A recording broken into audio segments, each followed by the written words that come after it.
Making contact. Making contact. On today's Making Contact, we'll be looking at the power of the railroad industry and how private for-profit rail corporations have caused dire environmental harm. I hate that it's nothing to hold these multi-billion-dollar company accountable. They have a license to kill, and nobody is taking it from them. The impact from the pollution, contamination, and accidents they cause often falls on communities of color and rural communities, who have to advocate for themselves to get their health concerns taken seriously. You know, we felt strongly that if they were wrong about our house, how many other houses were they wrong about? Trains and the industrial freight they transport can cause devastating contamination to people living near railways and rail yards. In today's show, we'll hear from people currently dealing with hazardous contamination in two communities, East Palestine, Ohio, and the 5th Ward in Houston, Texas. And we'll hear about how they're fighting for environmental justice and accountability. All that and more coming up. On February 3rd, a 149-car Norfolk Southern train derailed in East Palestine, Ohio, in a rural area near the Pennsylvania border. It was carrying toxic chemicals, including carcinogenic vinyl chloride, which is used to make plastics like PVC.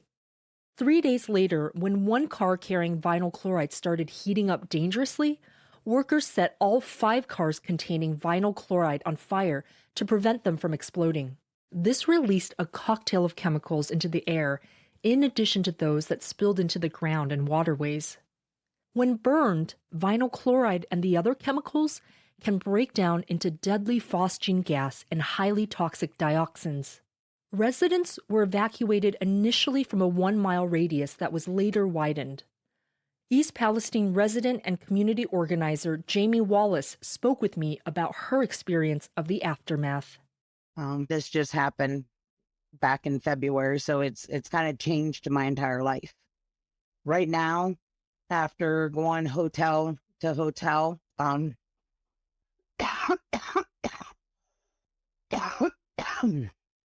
gotta grab a drink of water. I apologize. I don't know where it is. My coughing fit's gone. It's after being in town for a couple of days. My voice is so you can hear how hoarse I am.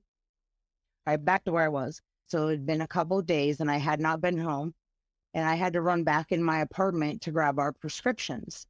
And I was going to grab a couple more clothes because, you know, I'd only taken extra clothes for the baby. And as soon as I pulled in my driveway, this smell like smacked me in the face. I started coughing and I'm like, what the?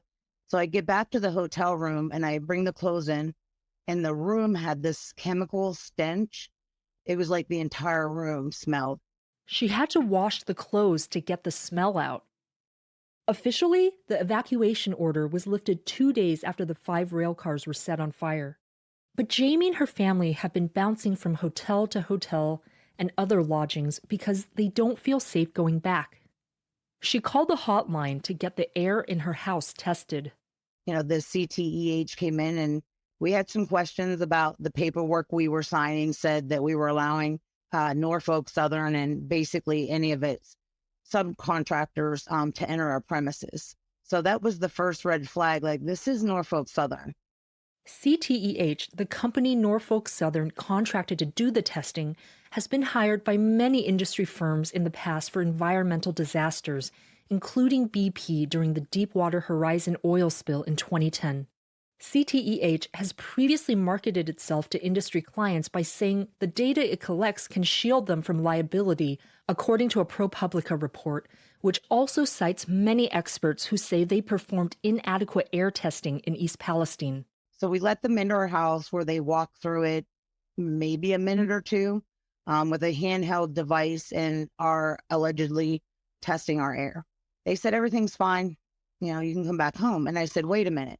I said, Sulphur Run Creek is like 7 paces from my front door to the embankment. And by this time, we did know there were chemicals in the creek. We just didn't know which chemicals they were or how much, had been released into our streams. Jamie says because of her persistence, a toxicologist eventually came to assess her house because of how close it was to the creek. And the toxicologist, came and talked to me, and he said that you were right, that your house is kind of a unique situation. And he's like, okay, well, we will pay all your relocation costs. They're telling everybody in town that there has been no homes that were found to be unsafe, but yet they were calling and trying to offer money to relocate my family because they sent in a toxicologist who agreed that it wasn't safe. We felt strongly that if they were wrong about our house, how many other houses were they wrong about? Jamie says she and her family continue to experience health problems. Immediately after the derailment, my daughter and I both were having respiratory problems. And here it is, 2 months later, but I still have this, upper respiratory infection. If I'm in town too long, I get nauseated, like to the point where I have to pull over and get sick. Every time I go in town, my lips start to like tingle and my mouth burns and my nose burns, eyes burning. I've had skin rashes, headaches. And it's funny because once you leave town, the symptoms will go away until you come back. And that's because we're being actively exposed right now. I saw 10-month-old babies covered in rashes. It's not in our heads. They know that we're being poisoned. We are still being poisoned. And we're just expected to sit here and say, okay. Norfolk Southern set up an assistance center for East Palestine residents. The company has said it will provide temporary relocation costs for people within the original 1-mile radius evacuation zone. And its CEO later testified it was also providing support to people in nearby Darlington Township in Pennsylvania. But it's not clear how widely that financial assistance is being offered. And residents report receiving arbitrary and inconsistent support. When you go to the assistance center, they're leaving Norfolk Southern to play God because Norfolk Southern is determining who gets relocation costs and who don't. It's whatever they do on the whim. And also no one talks about how degrading it is to have to go in there and beg the person that did this to you in your community to make it right and to help you. I just don't understand why all this is being, put into the hands of Norfolk Southern. Corporate greed definitely was the cause of this. The railway workers have been talking about this precision scheduling that they do now with the railroad where, they get less time to inspect the tanks. They work longer hours. They add more trains or more cars to the trains. The union's been fighting this for years. In the past few years, Norfolk Southern has spent billions of dollars on stock buybacks while reducing staff by 40%. Railroad Workers United, an inter-union workers group, has called for railroads to be turned over to public hands and out of the control of companies that have lobbied against more stringent safety regulations. Jamie and the community organization River Valley Organizing have several demands. One is for Norfolk Southern to pay relocation costs to anyone who wants it. Another one is also long-term medical care. I'm discussing some of these short-term effects that this exposure has caused on people, and I'm trying to deal with that right now. I don't even think that people have began to digest what the long-term effects are. We're truly fighting for our children. We're not even fighting for ourselves. 20 years from now, I'm 46. Probably going to have one foot in the grave anyways, but I've also lived my life. My 3-year-old, she's going to be in the prime of her life. Jamie, residents, and groups like River Valley Organizing and United for East Palestine continue to fight for accountability and relief. Norfolk Southern is facing lawsuits from residents, the state of Ohio, and the U.S. EPA. Officials said residents were safe to return home based on reported air quality samples. But the EPA actually admitted that some of their devices may not have been sensitive enough to detect butyl acrylate at low levels in the air. An independent research by a Purdue University volunteer team has found concerning inconsistencies in the official testing. A member of that team, Andrew Welton, professor of civil engineering and environmental and ecological engineering, spoke at a Pennsylvania Senate hearing in March. We found several chemicals in the creek water that officials weren't testing for, but were definitely related to the fire. So we have urged these agencies to correct their testing approaches, and we haven't seen that yet because it's pretty hard to understand what the health risks are for something if you're not testing for them. He went on to share some study results. And in that, we compared federal, state, and county air and water testing results and showed that agencies are not testing for a whole bunch of things that they've identified as health risk in air, but haven't tested for in the surface water or haven't tested for in the well water. Without that information, the true scale of the contamination in the air, soil, and water can't be known, and the full impact to residents can't be determined.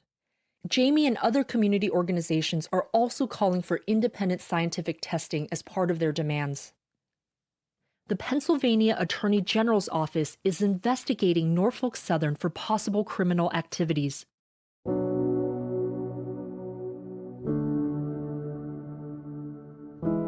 The disaster in East Palestine is the 20th derailment from a Norfolk Southern train that's caused a chemical spill since 2015, according to Senator Debbie Stabenow during a U.S. Senate hearing. Hi, this is Amy Gastelum, and I'm just jumping in to remind you that you are listening to Making Contact. If you've liked today's show so far, leave us a comment. We want to hear from you. Find us online at radioproject.org. Okay, now back to the show. Now, we'll turn our attention to another case of railroad contamination, one that's been going on for decades in neighborhoods in Houston, Texas. Here is a shortened version of a story by Laura Eisensee from the show Living Downstream that first aired in 2021. Almost his whole life, Corinthian Giles has lived in this red and white house in Houston's Greater Fifth Ward. It's one of the city's oldest Black communities, and it's just a few miles northeast of downtown. Corinthian is 13 years old, stocky, and a little shy. He likes to ride his four-wheeler up and down the streets. I go outside, I play video games, and I have dogs, so I go feed them, and then I might play with them, and that's it. He's the youngest of LaTanya Payne's 5 children. Though he's not her biological child, he's her niece's son. LaTanya has cared for Corinthian as his guardian since he was 2 weeks old.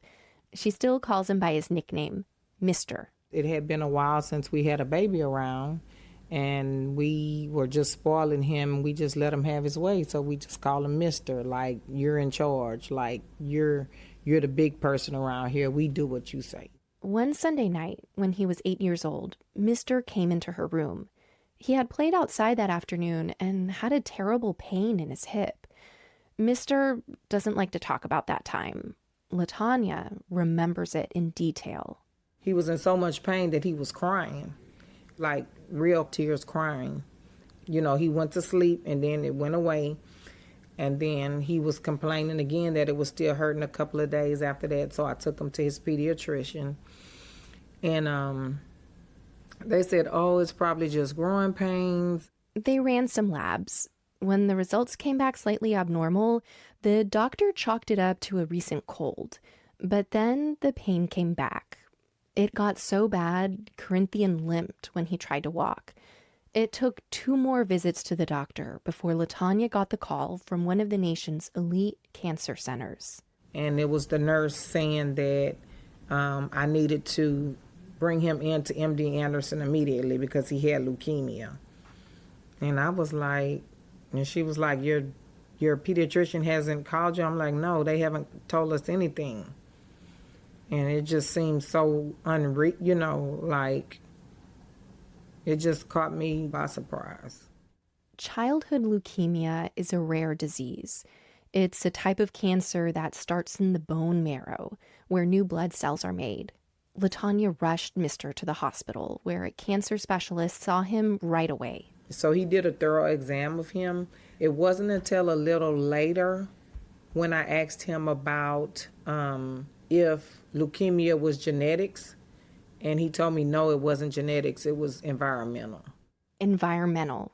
She wondered where it was coming from.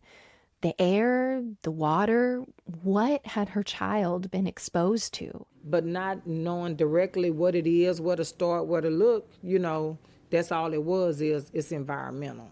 LaTanya had even more questions when 3 months later, she got diagnosed with breast cancer. But she had to push those questions aside. First, she had to get better and help Mr. beat leukemia.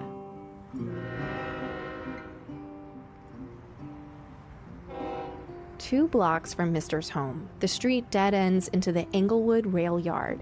You can see the tracks from their kitchen window. The rail yard dates back to the late 1800s and the Southern Pacific Railroad Company. Since at least the 1940s, workers labored there to make railroad ties. They dipped the wood in a tar-like black chemical mixture called creosote. This preserved and treated the wood so they could make the railroad tracks.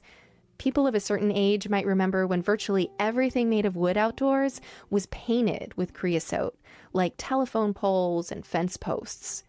Sandra Edwards grew up half a block from the facility on Lavender Street. And you could see the smoke, the fumes were coming out over in your house. She says as a kid, it was like a show watching the wood get treated. You can see the chute where it goes up in the chute, come down, splash everywhere, and then they go park over at the end of the fence and let them just sit there until they got ready to use them. The rail yard stopped treating wood with creosote in 1984. Then in 1997, Union Pacific, a multi-billion-dollar railroad company, took over the site when it merged with Southern Pacific. Trains still pull in and out from the yard as they haul freight across the country. Sandra hasn't forgotten the smell of those chemicals. You know how you pass by a building that's getting the roof done in the tar and you can barely breathe? It was twice that odor. It was strong like tar and some gas mixed together, and it would take over your breath. You had to gasp before you could actually breathe coming through here. She says the tar would run off when it rained, and sometimes kids would play in it. Back then, there wasn't a fence around the rail yard. It was in everyone's backyard. Hey, honey. Mary Hutchins and Lisa Glenn have homes across the street from Sandra, 4 blocks over from Mr. They joke around with the mailman. Somebody putting the wrong mail in the box. Oh, you getting the wrong mail too? Yeah, I had to tell him. The two friends go back some 40 years. Their mothers were friends too. That's when I found out Mary's mom had a lump in her breast. And my mom told her, well, I got one too. Both of their mothers eventually died from cancer. More neighbors on Lavender Street started getting sick in the late 1990s and early 2000s. Pretty much it didn't touch most houses on the street. I've also had thyroid cancer. My brother passed, my mother passed. I had a cousin here to help raise me. She passed. Miss Coachman had cancer. Miss Barbara had cancer. I know that some of the Frenches, Thomas's family, they had cancer. Mr. Johnny and his wife had cancer. And his daughter had cancer. I know this man had cancer. Her husband For a died of long cancer. time, they suspected what was making so many loved ones and neighbors sick. They point down the road to the rail yard and all those chemicals from the creosote from all those years. That's why the street now, it looks like a graveyard. It's dead over here because of the contamination.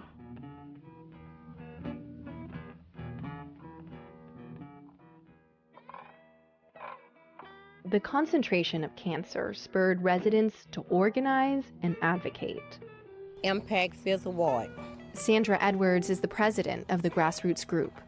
We're trying to bring Fifth Ward back to life because there's a lot of potential out here.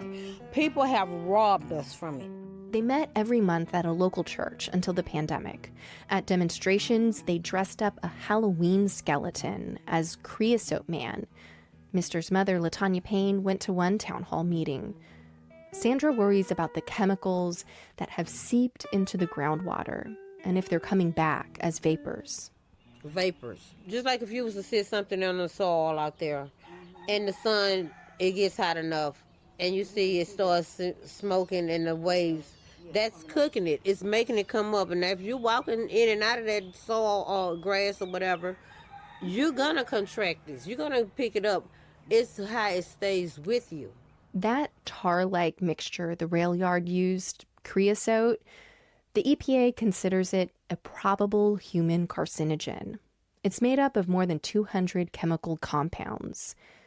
Cleanup efforts have been ongoing since the 1980s, and Union Pacific has had to test the groundwater and monitor the chemical plume regularly. But it wasn't until recently, in 2014, that residents learned that the toxic plume in the ground had moved underneath more than 100 homes. Then, in 2019, state health authorities confirmed what residents had long believed. They found an official cancer cluster. Adults in two historically Black neighborhoods, Fifth Ward and Kashmere Gardens, had elevated rates of certain cancers, including lung, esophagus, and larynx cancers. I felt like somebody had stuck their hand in my chest and pulled my heart out. Sandra got the news from the city's chief environmental officer. Because she said, everything you thought, it is true. It's right. You were right.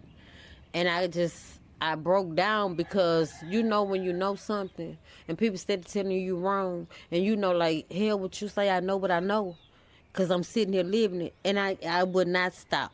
That administrator, Lauren Hopkins, keeps a map of the contamination on her conference table at the city health department. No, I have it out all the time. It just, it's a convenient reminder of, where the contamination is, and we have lots of questions going on about, where sampling has occurred, where sampling should occur. The map shows the edge of the Union Pacific rail yard. To the north, the houses are numbered and colored bright yellow if the company found contamination underneath. It looks like a neon checkerboard. Some of the highlighted properties belong to Sandra Edwards, Mary Hutchins, and Lisa Glenn. It stops just short of where Mr. lives. It's not the city's job to monitor the plume. It's up to a state agency to regulate the site. One thing the city of Houston did was ask the Texas Health Department to take a closer look at the cancer rates. What came back shocked public health authorities and families. They identified a second cancer cluster, this one affecting children. They found 28 cases of childhood leukemia, when health statistics would predict only 16. In one census tract, children had leukemia at 5 times the expected rate. When Sandra Edwards heard the news, she immediately thought of LaTanya Payne's son, Mr. That's the first person came to my mind. That boy been suffering a long time. I mean, my heart go out to him. Like I said, he don't have a kid's life. He has a medical life. When Sandra came and, told me about the leukemia thing, it was just more clarity. That's LaTanya Payne again. I was very, very angry when I found out about it. And angry because I personally feel like the Union Pacific Railroad knows and knew exactly what was going on.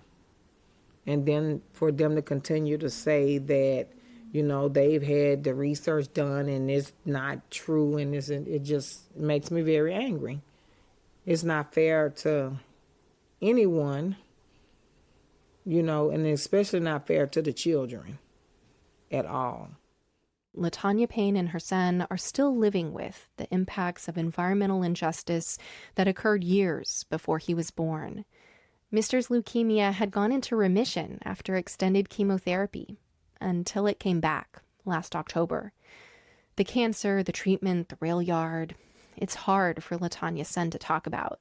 Honestly, I think he either blocked a lot of stuff out or doesn't want to remember certain things about it. Since October, Mr. has been on a strict medical program, starting with more chemotherapy. And that chemotherapy killed his white blood cells, any immune system that he had to fight off infection. So he picked up an infection in his forehead. Doctors had to remove part of his forehead and graft skin from his arm. Corinthian is shy about the scar and often wears a baseball cap. For months, he's been going to the hospital for special antibiotics to protect against more infections. His family hopes he'll get a bone marrow transplant soon, so the leukemia won't come back. It's a lot that goes into it, even though it doesn't actually require actual surgery.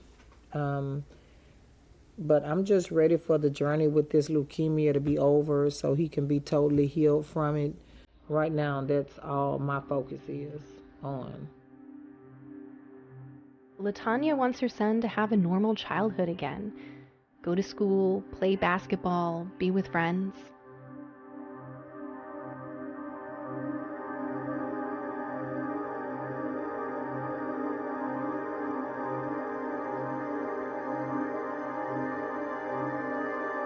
While Sandra Edwards advocates for children like Mr. and her community, she also raises the alarm about the creosote contamination with just about everyone she meets. She wants the railroad company, Union Pacific, to pay for people's medical bills, provide health screenings, and relocate residents. I don't care how much it costs. Do it. Because it's not fair to leave people in a death trap. Wait for them to die.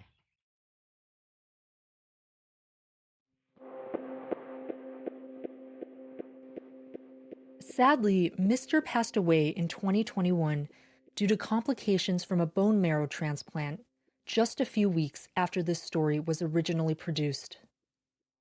To hear an interview with reporter Laura Eisensee and get links to the complete Living Downstream episode and series, visit the Making Contact website. Now for some updates since that story first aired. Residents like Sandra Edwards and the city of Houston and Harris County have sued Union Pacific. I talked recently with Sandra, who is no longer the president of Impact Fifth Ward.